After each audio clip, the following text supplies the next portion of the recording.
জাতীয় নাগরিক পার্টি এনসিপির উত্তরাঞ্চলের মুখ্য সংগঠক সার্জিস আলম বলেছেন, দ্রব্যমূল্য নিয়ন্ত্রণ, আইনশৃঙ্খলা পরিস্থিতির উন্নতি এবং বিদ্যুৎ, গ্যাস সহ জ্বালানি সংকট মোকাবেলায় সরকার চরম ব্যর্থ হয়েছে। বিএনপি পুরনো কাঠামোয় ফেরার পায়তারা করছে বলেও মন্তব্য করেন তিনি।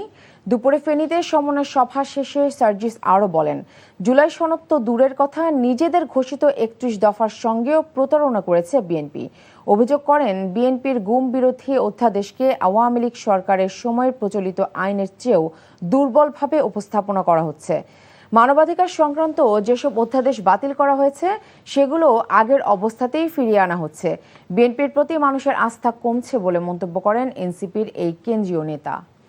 তাদের এই যে এত কথা, বিগত 16-17 বছরের কথা, তাদের ৩১ দফার কথা, এগুলো শুধু তাদের মুখের বুলি আর কাগজে কলমের কথা। দ্রব্যমূল্যের ঊর্ধ্বগতি, জ্বালানি সংকট থেকে শুরু করে মানুষ দীর্ঘ লোডশেডিং এর মধ্যে দিয়ে তাদের জীবনযাপন হচ্ছে। আমরা দেখছি প্রত্যেকটা প্রতিষ্ঠান দলীয়করণ করা হচ্ছে।